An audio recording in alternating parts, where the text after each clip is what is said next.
Businesses podcast. Today, we are joined by a very special guest, Mari Smith, who is a social media thought leader and a premier Facebook marketing expert, also commonly referred to as the Queen of Facebook. Welcome, Mari. Thanks, Ken. Thanks for having me. I'm Yeah, excited. I don't think I've ever had three interviewers on one, so I'm excited to see what you got for me. yeah, absolutely. Yeah, Mari, I'm so grateful that you decided to be on. I've been a big fan of yours, and I think I met you at the Twitter conference in Los Angeles in 2008, actually. Wow, that's Yeah, amazing. yeah. So I've been a follower of yours for a long time. And full disclosure for our audience, I've taken several of Mari's courses, and they're all fantastic. They range from Facebook and Instagram lead generation made simple, Facebook organic marketing mastermind, also referred to as FBOM. And yeah, they're fantastic. So I highly recommend that you guys check out Mari. Also, a great Facebook group called the Social Scoop. And so there's just constantly fantastic information about what's going on in the world of, especially Facebook, but also Instagram as well. So, yeah. So, Mari, I'm going to go ahead and get started with the first question. Okay. Um, how has Facebook's algorithm evolved in 2025, and what strategies should small businesses use to maximize the organic reach and engagement? The number one change, which has been slowly rolling out over the last several years, so I'm saying several because here we are 25. So yeah, it's pretty much in 2022. But still a lot of marketers and everyday users are oblivious to this and blatantly copied from TikTok. It is the AI powered discovery engine. It's what the algorithms are based on. And that is that it's no longer just friends or followers. It's interest based. And so these AI powered algorithms can predict with incredible accuracy what it thinks you will be interested in seeing. So our feeds now, Facebook and Instagram, probably Threads too, and many of the other social platforms are copying this too. I think X, LinkedIn, YouTube, as much as 50% of the content you see in your newsfeed, your feed, is suggested for you. It's not from friends. It's not from people you've proactively chosen to follow. And so as a user on the user end, it can be very frustrating. You're like, oh my God, what happened to all the content from my friends? However, you get that kind of dopamine hit and you get like, it's like exciting. You don't know what you're going to discover next. And in fact, Meta claims that their time on site has gone up, Facebook and Instagram, by like 6 or 7%. So I think your question there, Ken, was like how could businesses maximize like that change?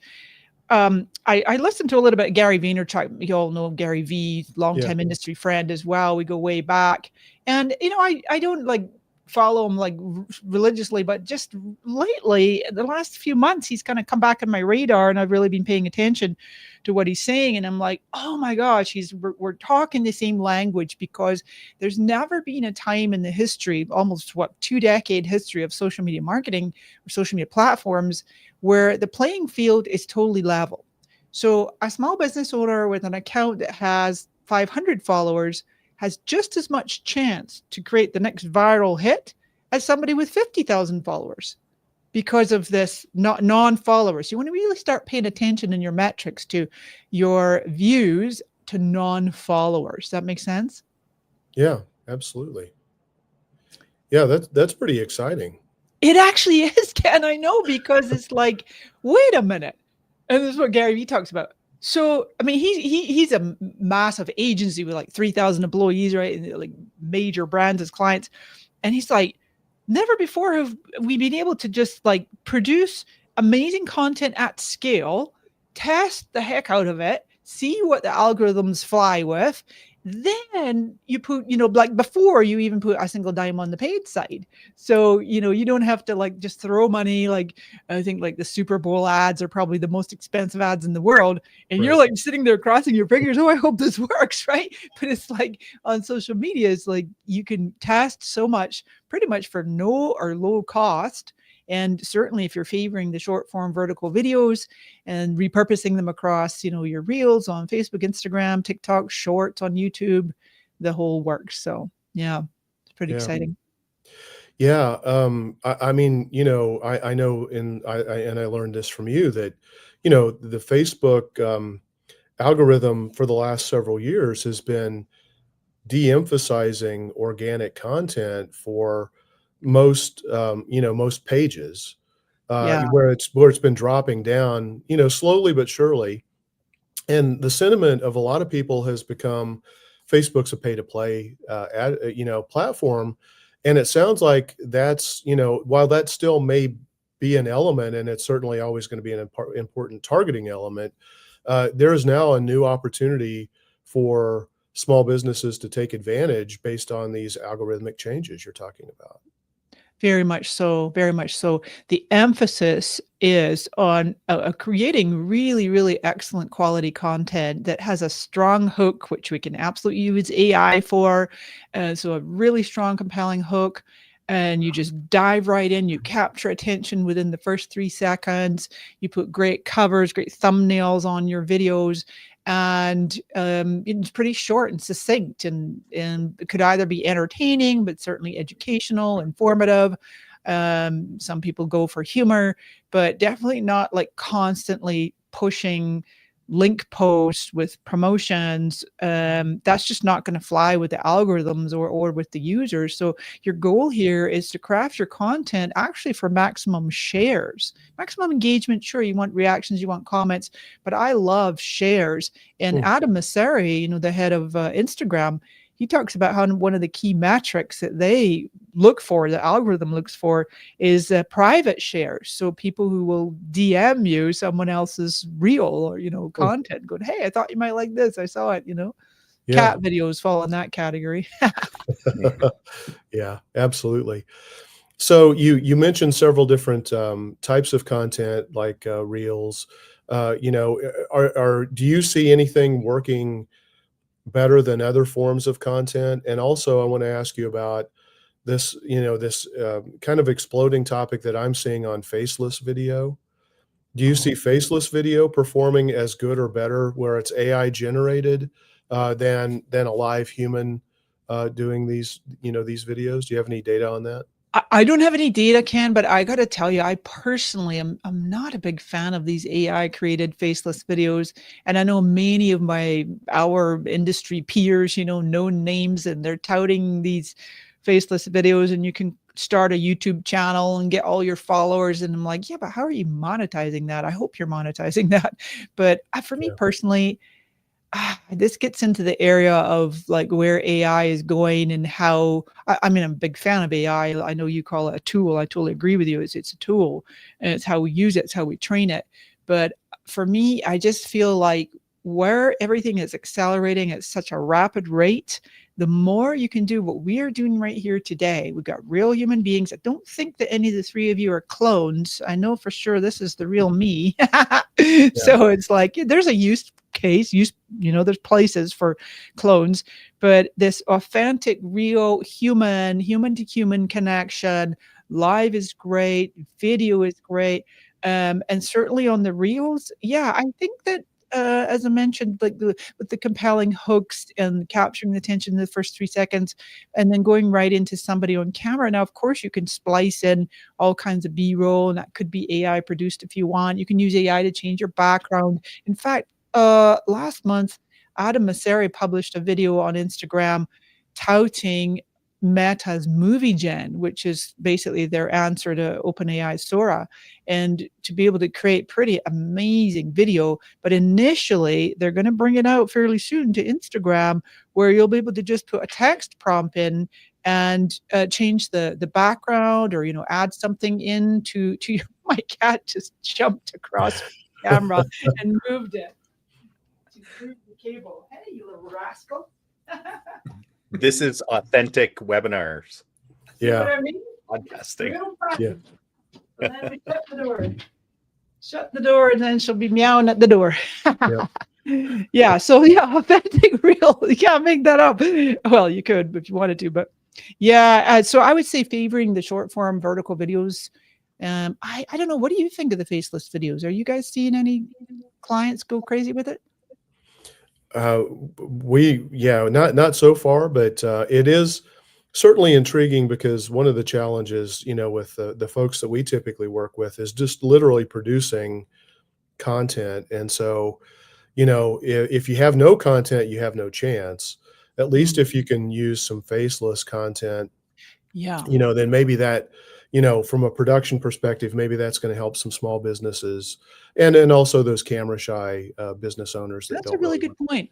I think that's the number one reason that people don't do video, get on video at all. It's just very confronting for people. They don't like themselves on camera, or they're not sure what to say, or they're shy, or Yeah, yeah, absolutely. So, what about Facebook groups? Are Facebook groups still a really important platform for folks to be using?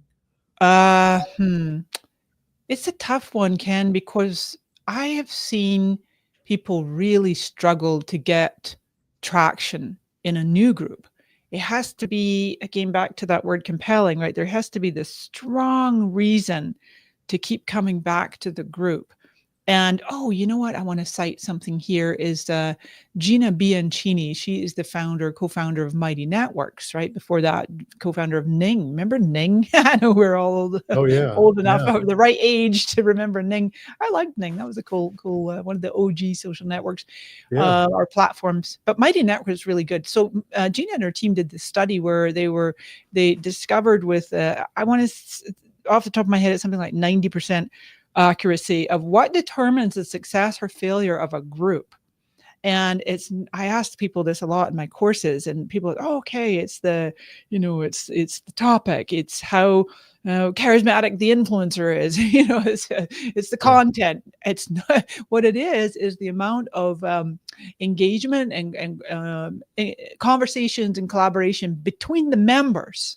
And Okay. I'm like, wow. So I have almost stumbled upon magically this flywheel effect in my own social scoop group. Thank you for mentioning it earlier, because I don't have a content strategy for that group. I post content in there when there's some timely, relevant, topical news, but otherwise 90% of the content in my group is created by the members asking Yeah. for support, sharing resources. And so if small business has the time to do that, one of my top clients, they do that as well. It's very, very much the members engaging with one another, asking questions. And so there's a use case for groups, but don't think that you're going to start a brand new group and all of a sudden you're going to have 50,000 members and, the cash register will ring. It does take a bit of a strategy these days. Yeah. Okay. Awesome. Thank you. Mhm. Hey, Mari, you actually alluded to some analytics already, but I wanted to ask you, what are some key changes that have been made to Facebook and Instagram analytics, and how can small businesses effectively use these insights to adjust their marketing strategies? Sure. Yes. Hello, Ian, my fellow Canadian. I'm glad we're talking about metrics because this is a very, very timely. I want to say it was August of 24 that Instagram suddenly announced by a reel from Adam Mosseri that they were creating what they call a unified metric. So no longer would you have like videos, views, and impressions on your posts, and then reels plays on your reels. That's all this unified metric called views. And then in the last maybe month or so, Facebook rolled that out for everything, all types of posts. So it's all views, and views have replaced impressions. And they can count multiple. So you got three, it looks like three views, but it could be one person watching three times. And views on a video historically on Facebook were 3 seconds, whereas a Reels play has always been exactly like TikTok. It's 1 millisecond. So now you might see an uptick in some of your metrics, because it's just that fleeting moment that any type of content, whether it's a story, a reel, a carousel, a regular image, a regular video on Facebook, that is just flying across the screen, that counts as a view. So important to know. And then I would say for sure, I mentioned it earlier chatting to Ken there, that the non-follower, I want people to start to really pay close attention to your non-follower views, especially on your videos and on your reels on both Instagram and Facebook. You can get in there into the metrics and see that, because that just shows you that if you're getting like maybe 50%, or even when it starts to tip the balance and you're getting maybe 60% of your views from non-followers, now you can kind of like, as a marketer, as a small business person, take that filter off, those glasses off of like chasing the followers. Oh my God, if only we had more followers, then we'd make more money. No, I'm here to tell you in 2025, that is not your mantra. You want to be chasing more views and, well, not chasing, you want to chase more leads and sales. That's what pays the bills. But in general, for analytics, that's what I would say there, Ian, is the unified views metric, making sure that you're keeping an eye on the non-followers. Yeah, and if you were to take the non-followers, views by non-followers, how can you then transition that into actionable, tasks or tactics that you could then employ to try to get more views? Well, yeah, good question. So you want to really assess your winners. I call them unicorns. Excuse me, my friend Larry Kim calls them unicorns. It's basically the content that's performing better than any of your other or your most recent content. So maybe you got 2x, 5x, 10x the views.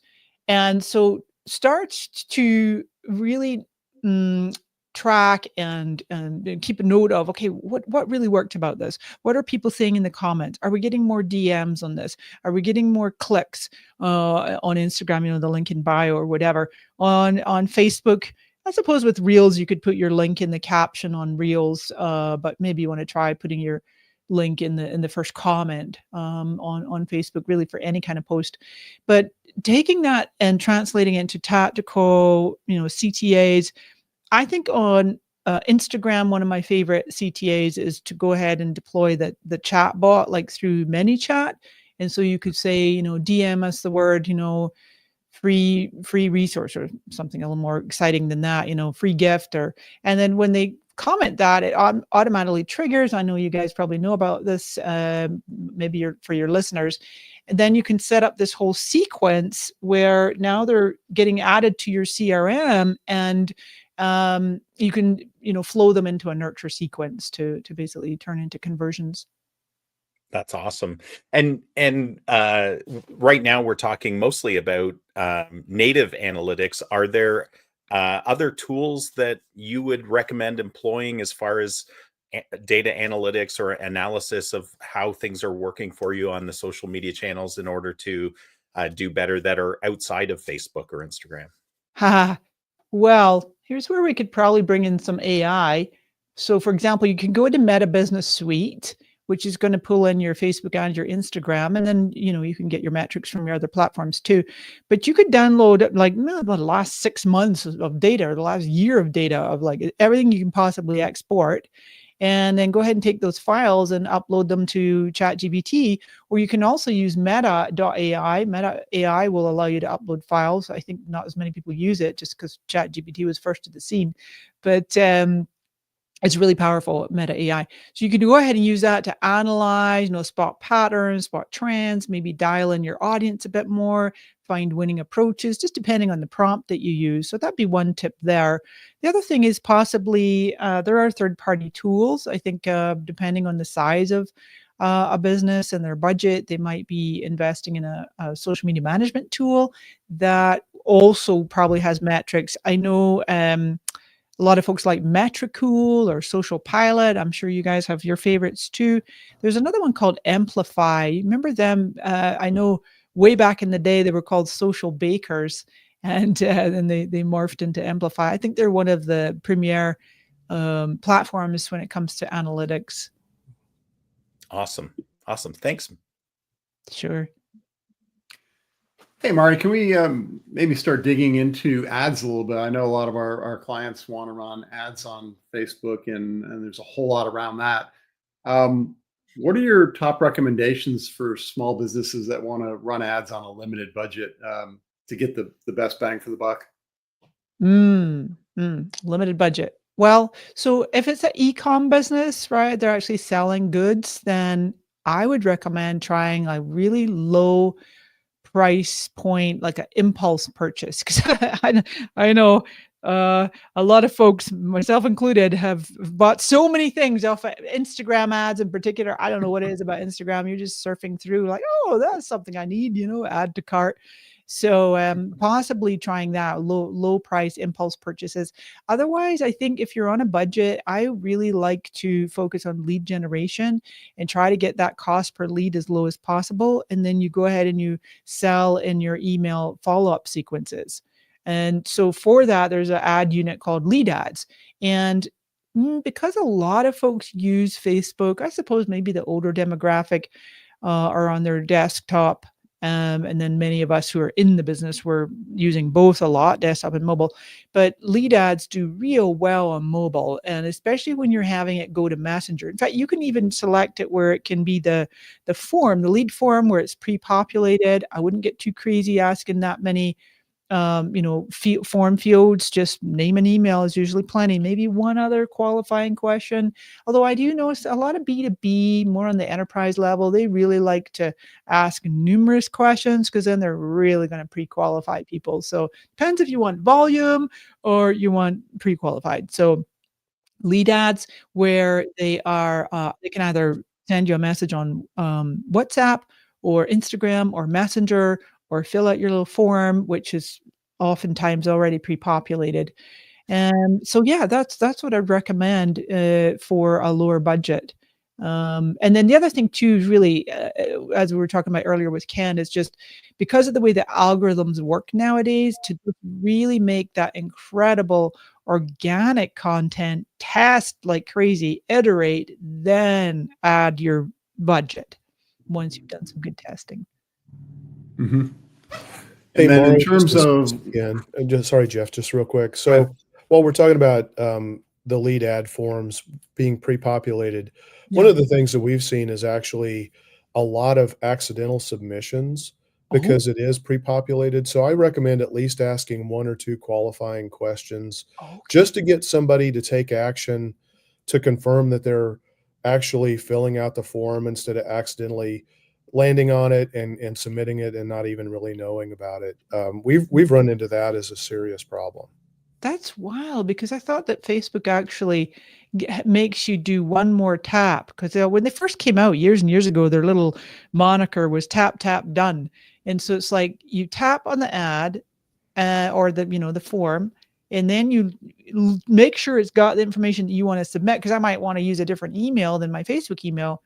Right. Then you hit another tap. But I see what you're saying. If people are accidentally submitting that, that's not good. So yeah, great tip. Yeah, thanks. In terms of different levels of the funnel, going from brand awareness, engagement, conversion, are you seeing any better or worse places that Facebook ads work? And especially if you bring in the different formats, what formats are working well, different places? Do you have anything on that? Well, formats, I think the different places in the funnel, I like to recommend spending about maybe half your budget, no matter what your budget is, spending about half of it on a warm audience, doing retargeting. So I really like video views as a warm audience. So you could increase. So here's what I would recommend. So let's say you're doing some really great reel on Instagram and or video or Facebook, and it's one of your unicorns. You see it's getting more reach. Okay, you're going to go into Ads Manager, you're going to boost it, and to help it to increase those video views. Now you're going to go in and gather up that audience of video views, and they're relatively inexpensive to retarget. And you could include, numerous videos, regular videos, lives, reels, Facebook, Instagram, the whole works. And by the way, they are still currently 3 seconds in Ads Manager. I did check it the other day, and I've got a memo into Meta, one of my ad contacts in Meta, to say, hey, is this going to ever change into the 1 millisecond inside of Ads Manager? But hopefully not. We'll see. I'm saying hopefully not, but maybe that would be a good thing. They're not going to be that targeted if they're only seeing it for 1 millisecond versus 3 seconds. Anyway, so you create your video views custom audience, and now you maybe retarget them with more like maybe a lead ad or direct to a form on your website, which you can also do with lead ads. But yeah, just to kind of warm people up and get them used to you, get them seeing you, as opposed to going for cold. Although I do have some clients, I personally don't run ads for people. That's not part of my business model, but I have clients that I work closely with who I recommend agencies to them. And they are finding, cold, depending on there's a certain price point that you can reach a cold audience for going right to a sale. But generally speaking, I like to warm people up and go for the awareness or engagement objective is what will get you the more video views. So. Yep. And then let me ask about boosted posts. We get a lot of people that don't want to go through all the effort of creating a full up ad campaign. Are boosted posts worthwhile, or is it just don't even bother, just go straight to the ad campaigns? What are your thoughts on that? It's funny, Jeff, because it's a bit like being at Vegas, right? They're always tempting you. Play the slot machines. Ting, ting, ting. Give us $20. We'll make this go further. You could get 10,000 more reach. It's very tempting. It's a little manipulative. However, yeah, there can be use cases, and this is directly from Meta, that they recommend allocating maybe only about 10% of your overall budget, no matter what that is. You're only spending $1,000 a month, then maybe $100 total on your boosts. They can be really good if you're in a hurry, something's time sensitive, you're out and about, and you've got your mobile device, you see something, oh my gosh, this is really getting some great traction, hit that boost button and just give it a little bit of a lift. Just keeping in mind, as soon as you hit the boost button, you can no longer edit the post. I've had a few folks ask me that. I want to edit this. I'm like, you boosted it, it can't be edited. You got to start afresh. But otherwise, yeah, going into Ads Manager, as you guys well know, you're going to get way more abilities to split test and placement selection, whatever you want to do. Mm-hmm. Mind you, and my last, yeah, I just want to add something real quick, Jeff, because I think with the AI inside of Ads Manager, I think that Facebook is actually really wanting us to just have as little involvement in there as possible, like to take the hands off the steering wheel and let them do their thing with the AI. That actually kind of plays into my last question on this thread. Most of the ad platforms want to be very good at taking your money, right? So what are some cost saving tips for small businesses to avoid overspending on their ads? Well, it's interesting. This comes up in my own community as well about, what's a good budget and, how to stay in your budget. But if my personal opinion is there's not necessarily such a thing as overspending, because if you are getting a solid ROAS, right, return on ad spend, then it's a matter of you've got this self-liquidating model.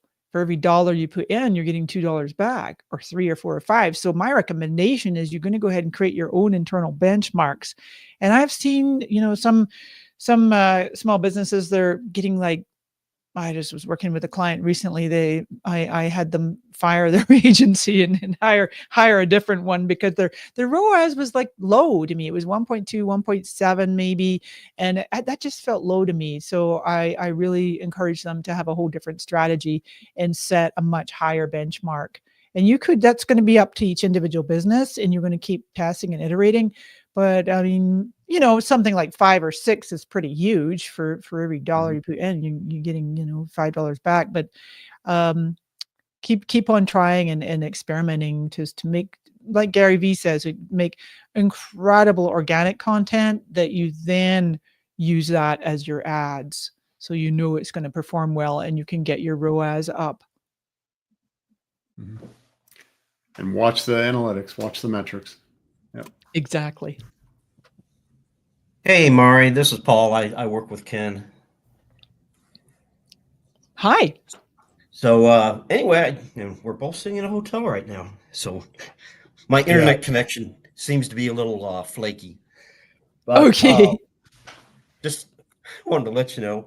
But I think we all know that AI is going to change pretty much everything, whether we like that or not, whether we want it to or not. It just is.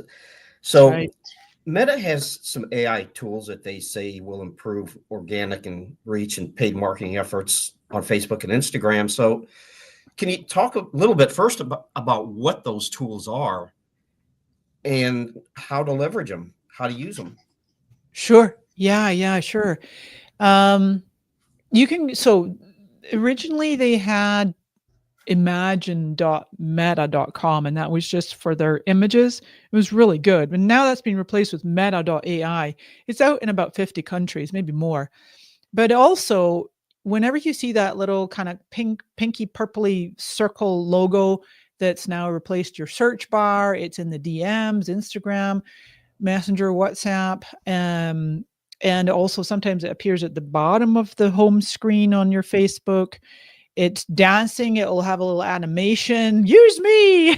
It's like Zuckerberg's trying every trick in the book to try to get you to use Meta AI. And in fact, at the end of 2024, they were declaring that Meta AI is the most used AI assistant in the world. Well, hello, you got over 3 billion users, and you're going to shove that thing in every nook and cranny where people are using it, whether they even want to or not. So then you can declare you're the most used AI assistant.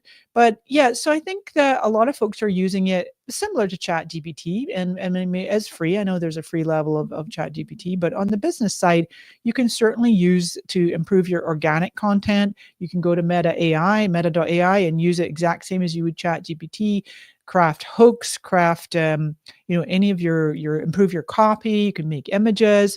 I mentioned earlier about that movie gen is coming soon. And then on the ad side, when you're in Ads Manager, anywhere you see the advantage, the word advantage with the little plus sign. It's got a little plus at the end of advantage. So you got Advantage Plus Creative. That is going to enhance, let's say you upload landscape video, and it will optimize it for reels and stories. Excuse me. Then you've got Advantage Plus Audience, and this is the one I think is creating the most confusion right now. And I have discussions about it in my Social Scoop group, where some folks are saying, "Oh my God, it's amazing." Some folks are like, "Oh my God, it's crap." But it's the Audience Plus is where you just your parameters, the specifications you put in to reach your ICA, ideal customer avatar, right? Are just suggestions. So then the AI is going to go out much broader and find, it's a little bit like lookalike. It works similar to lookalikes. Or you've got what's called controls. So you're like, don't show this to anyone under 18, or don't show this to anyone outside of Texas or whatever, right? You got Advantage Plus Shopping. So anyone on the ad side can really, they're probably already taking advantage, pun intended here, of the AI inside of Ads Manager. On the organic, Paul, I don't know. I feel like the jury's out for me. I'm not seeing a lot of use case of Meta AI on the organic, or really, using it as much as they do the other AI tools. Like, I'm just trying to remember the time frame. I want to say it was like October or November last year, and I put a poll out on my Facebook business page, just a question. I'm like, okay, if you force people to choose, if you could only pick one, ChatGPT or Meta AI, it might have several hundred answers. Nobody picked Meta AI.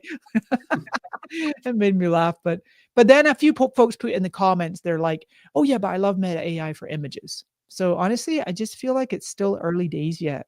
One of the most critical tools that will be coming online this year, I'm sure, and maybe even Q1, certainly by Q2, Zuckerberg keeps touting, is what they call the business AIs. Business AIs. I think there'll be a fee for it. I think this is really going to be a game changer. Okay, so you mentioned ChatGPT. Okay, the paid version of ChatGPT is $20. Okay, so Yeah. But so how can businesses use AI to personalize customer interactions on Facebook and Instagram?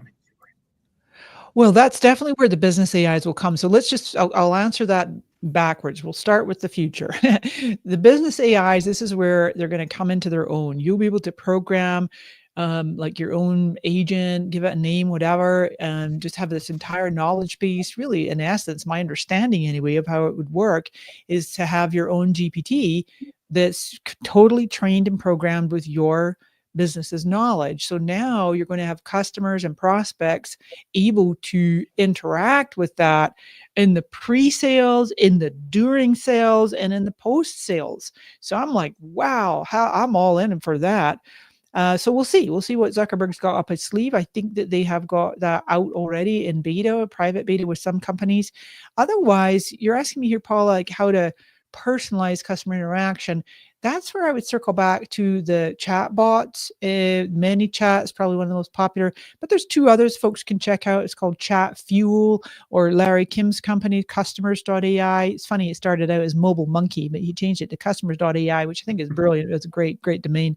And yeah, so the chat bots, absolutely, you can pull in some AI, but I don't know in terms of like really personalizing interactions beyond those, just the chat bots and waiting with bated breath for the Meta business AIs. Okay, that makes sense. So, final question for you, real quick. And I think you touched on this a little bit. Are there ways to use AI to automate ad creation and optimization outside of what Facebook does automatically, if you will? Yeah, no, I'll bet you there's numerous platforms out there. The one that just came across my desk fairly recently is called Poppy, Poppy, like the flower. Poppy AI. It's pretty reasonably priced, and I've seen some agencies rave about it. I personally haven't used it, so I'm not talking from experience. But my understanding of what it does is not necessarily really automating the ad creation optimization, but it is somewhat, because it's at the beginning phase. So you could have it go and look at a whole bunch of competitor ads, or it doesn't even have to be a competitor. It could just be ads in a totally different industry that you admire or something, or you like their approach. And it'll pull in like PDFs and YouTube videos and all kinds of data that you feed it, and that it goes out and crawls, and it will craft you some amazing ads in certain styles that you tell it to. And so there's that. But yeah, inside of Ads Manager, they're going to try to get you to use their tools in there. I think this is probably an area, it's not something I'm super familiar with. Like I say, it's like ads are not really my forte, but I know just enough about them to be dangerous, I like to say. But yeah, folks like my friend Tara Zerker, she's the founder of Successful Ads Club. Folks like her, or John Loomer, people that's all they do. That's their wheelhouse, is just all day long as they specialize in ads. I will bet that they would know and what's coming down the line with third-party AI tools, that you just feed it some information, it will spit out the most amazing ads. Maybe we probably could do that with ChatGPT or Meta AI to a large degree. All right, thanks. Good stuff. So, Maury, you were talking with Jeff a little bit about, lead ads.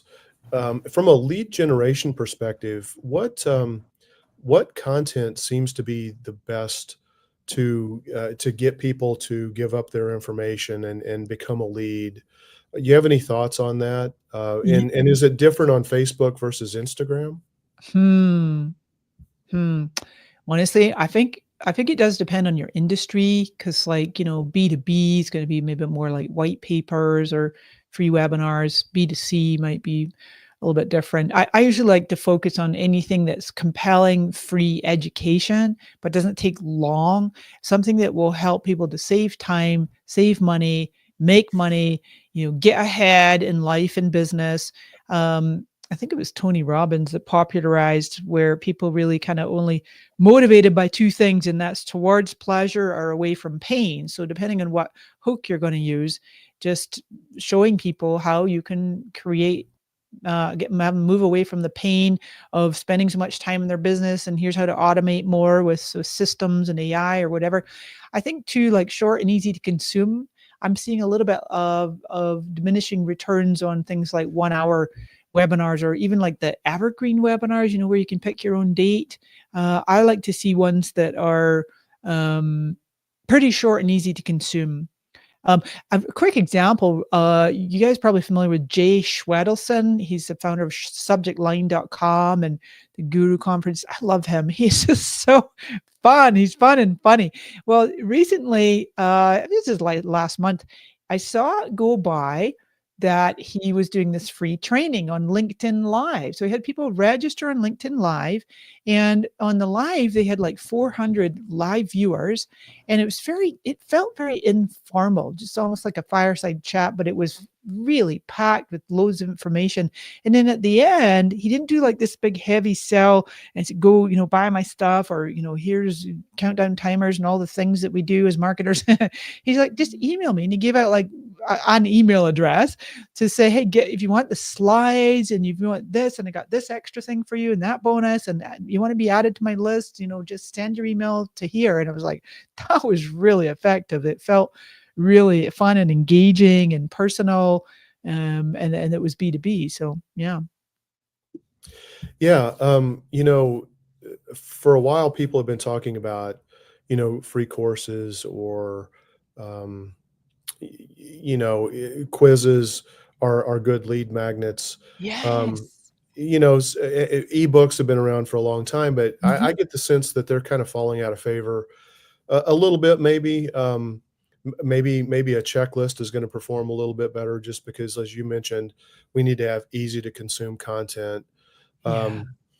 But I'd love to know if you see anything particular. And I know, it's going to vary from e-commerce to a brick and mortar business to a service area business, B2B versus B2C. I mean, there are tons of variables, but what criteria should people be looking for when they're creating a lead magnet to get that lead and build that relationship?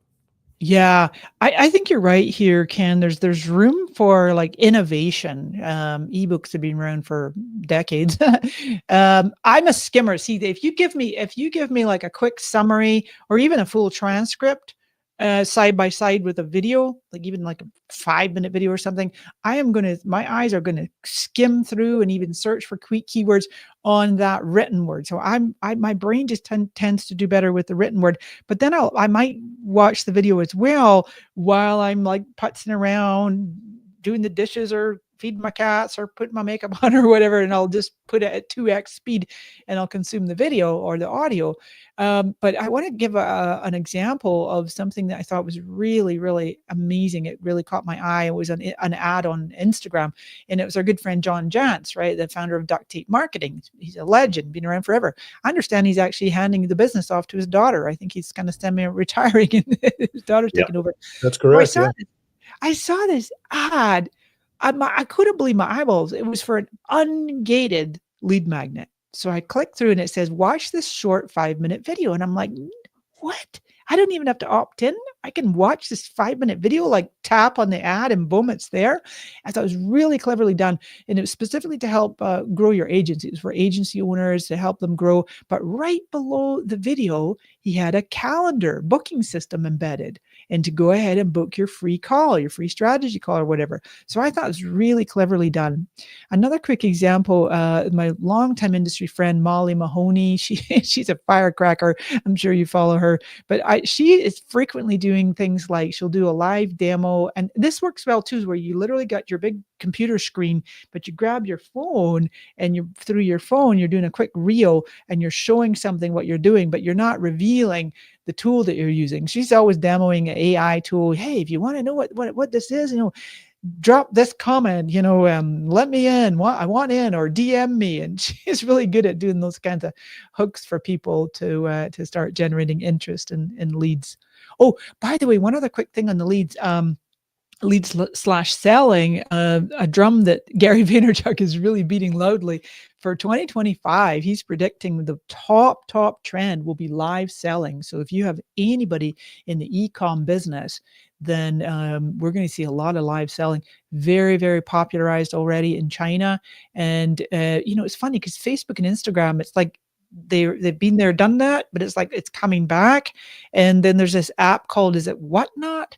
I'm not so familiar with it, but it's called Whatnot, where it's like people are selling their things through live selling. It's impulsive, it's compelling. So yeah, that's I think that'd be a great way to not only generate leads, but also possibly sales. Yeah, cool. Yeah, I just saw Molly speak this week, actually. So. Oh, you were at that bot AI. The AI Perry Bot thing. Summit. Yeah, Good that for Perry you. Belcher did. Yeah. Yeah. So, I think a lot of people, when they think about lead generation, they immediately think about having to pay for ads to be able to get leads. But, like you mentioned, Molly, and I think there's a real strong trend for creating short form video in the Yeah. form of reels, probably particularly, to just give those short little content bursts, get that visibility, but also just have a nice, easy way to have a call to action to get those people who are interested to raise their hand and say, yeah, I want to learn more about that. What are Mhm. your thoughts about those? Oh my god. I honestly, I think if there's one of the best performing content formats that is the most underutilized, it's stories. I think that brands and businesses of all sizes just forget to do stories, or because they're ephemeral, right? They're gone in 24 hours. And when the whole concept came out, as a marketer, I was just like, what the heck? Who has time to create content that disappears? But now it's like, earlier when we were talking about how the algorithm shows your content to non-followers, so that's all of your feed content, but stories are only shown to your followers.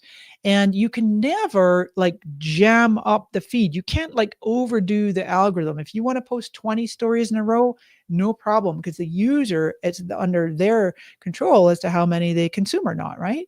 Tap or swipe to the next one. And so stories, the beauty of stories on Instagram in particular, but also on Facebook, is you can include links and calls to actions. But I wouldn't overdo it. Just do all your promotions and CTAs and links nonstop, because that's going to not get as much engagement. So in the stories, you can be more informal and more personal, more humanized, real people, background, behind the scenes kind of stuff, and maybe some of that, and then intersperse with your offers and your CTAs and your links.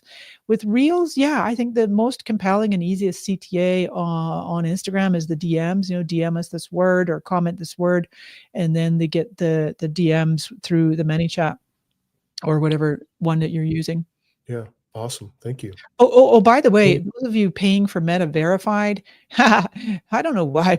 Well, I probably do know why. It's a monetary play, but Meta has introduced like multiple levels of the Meta Verified. And if you pay for the higher level, I don't know anyone that's doing it.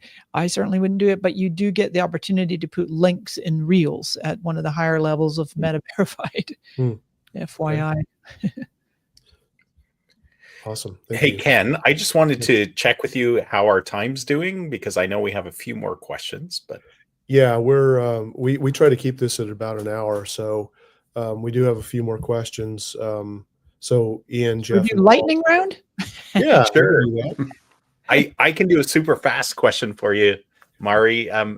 Ad budgets for Yes. local businesses like dentists, roofers, you name it, remodelers. Is there kind of a starting point or a sweet spot for ad budgets this year? Gosh, the first number that comes to my mind is like 1,500, but if someone can do 5,000, great. But it's all about the ROAS, right? It's got to come Yeah. back to, don't even spend a dime unless you know for sure that your ads are yielding a positive ROI. Yeah. And the other thing too, though, I like to say is, if someone is brand new to ads, you're going to take maybe the first 1,000, 1,200 and know that you're just going to slowly burn through that to just test and iterate. Or just test and iterate with your organic before you add $1. Yeah. Awesome. Thank you. Yeah. I can chew up the time that maybe that Ian would have spent on that question. Just maybe at a high level in general, if we can dig into specific marketing strategies that you think small businesses should implement on Facebook and Instagram, in 2025. Yeah, overall for the strategy, it's like the name of the game now is organic content is the darling of social media, and has to be really, really compelling. So whether it's entertaining, I personally love to see like where it's humanized. There's real human stories. There's short, engaging videos. It's real people. I always say like tugging at people's heartstrings. If you can move them emotionally, if you make people laugh, cry, or go, "Oh." So an example, real quick, one of my courses. I think Ken, you might have been in this one. There was one of the participants in my course. They were selling like steel enclosures for farms. And when you looked at their Instagram, it's like so much of the gear, like just pictures and sometimes little videos of the, the steel enclosures. And so when they switched to having one of their guys doing like, they call it like the walking man style of videos. So like someone's following them around with a camera, just a phone, and then he's demonstrating the various styles of fencing and enclosures. It was just so much more engaging. You said, "Oh, okay, wow, I see this in context, not just like a brochure kind of style of your social media marketing." Does that make sense? Yeah. Yeah. Do you think having a human face influences anything in the algorithm? I think it does 100, 1,000%. No question. Yes. Yeah. Does it have to be a real human face? I knew that question was coming. I love it think that we're came from Paul. What's that, Ian? I said I love it that came from Paul. The Oh, glowing right. orb. Of Well, course. so you know, Paul does not appear on camera, so We're just I don't- waiting for him to get his AI generated avatar. I'll work on that. So I'm glad I got this question. There's some mistakes in Facebook and Instagram marketing. What are some of the common misconceptions, whatever? And you kind of touched on one. The way I see it is ad budget. It's amazing how many people think they can get results for $500 a month, and it's just not going to happen. To me, that qualifies as a myth. Yeah. There's that. I would say for this year in 2025, my number one mantra is going to be stop chasing more followers. It's not about the followers. I even saw somebody put a comment in recently, marketing professionals say, in the future, will we even need followers? That's how profound this change is.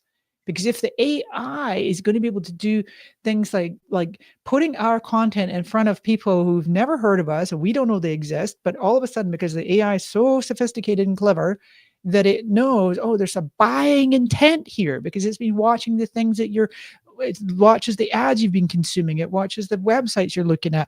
Oh, wow. Oh, why don't we put this ad in front of this person? Boom, you've got a sale. So just this whole idea of like, if I could, it's a vanity metric. If I only had 1 million followers, then I could retire. It doesn't work that way anymore. So that's funny, not funny. My main drum I'm beating. I would say also, Paul, a myth or mistake would be link posts. It's just, putting too many link posts, and we do want to use our links, so go ahead and try them in the first comment, try them in the stories, and then just stop chasing vanity metrics. Remember what pays the bills: leads and sales. Yes, absolutely. But yeah, I like your comment about followers because you're absolutely correct. Everybody wants to chase. Oh, I have this many followers. So what? Did they do anything? Yeah, exactly. It's just the ego, our monkey Did they mind. engage with anything? Yeah, exactly. Yeah.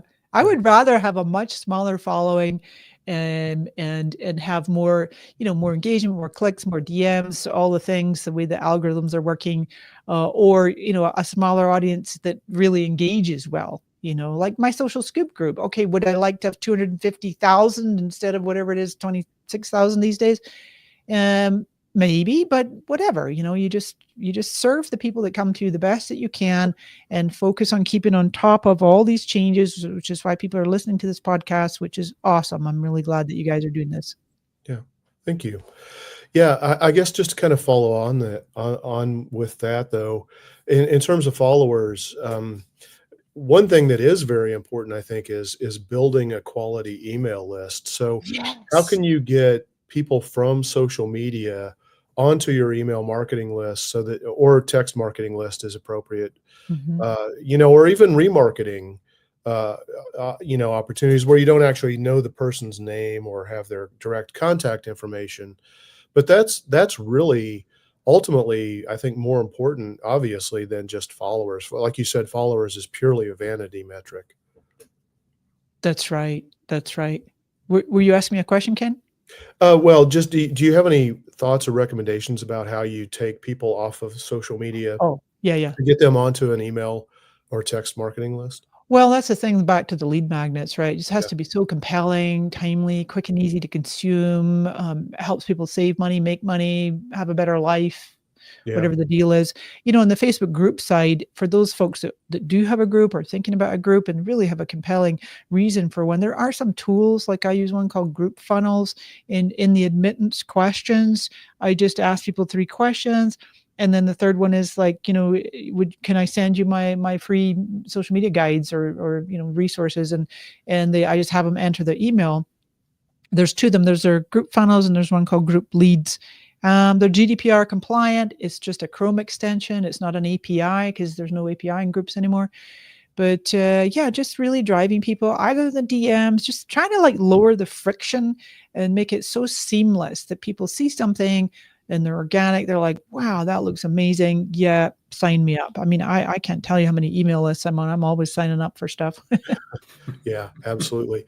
I think it was Donald Miller that, talked about the value of, an email address right now is like $25. So perceived value. I mean, people have to feel like they're getting at least $25 worth of value before they're willing to give up their email address. And I know Wow. that's probably a statistics that's a couple of years old, but Mhm. people need to realize, and to go back to digital marketers mantra, value in advance. I mean, that's the key. If you want to start building a relationship and take advantage of anything in online marketing, it really has to be a value in advance strategy, I think.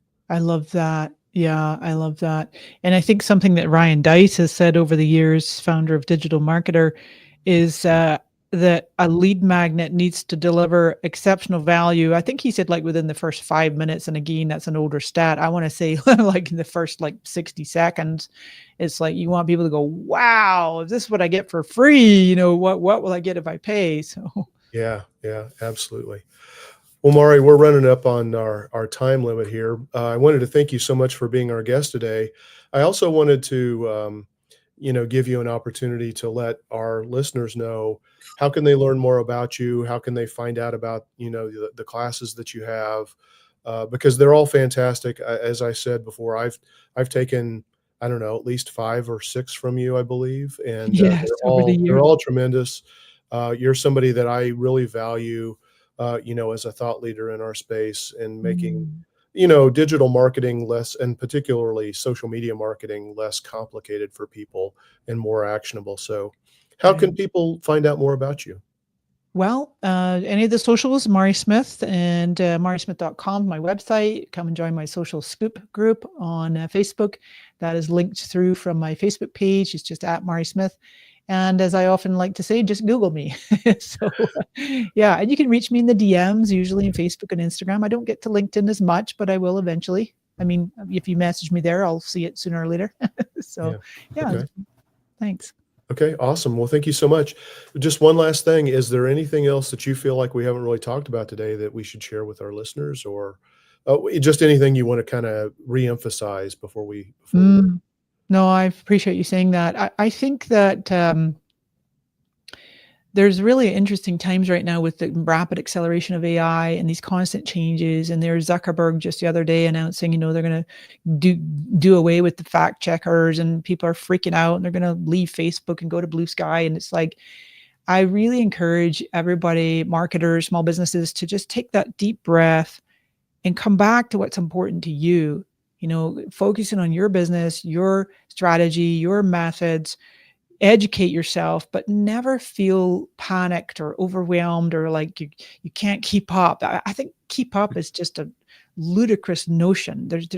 Nobody can keep up, whatever that even means. So just do your best each day and serve your clients, and all will be well. Yeah. That's my Yeah. parting wisdom. I'm glad you brought that up, because we frequently talk about don't let your personal biases influence what you decide to do, and what marketing channels you decide to use, you know.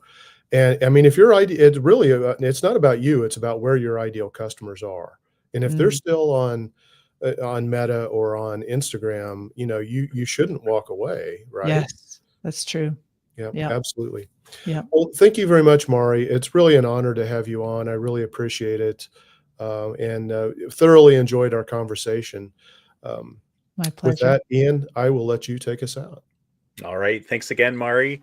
And until next week, folks, keep calm and mark it on.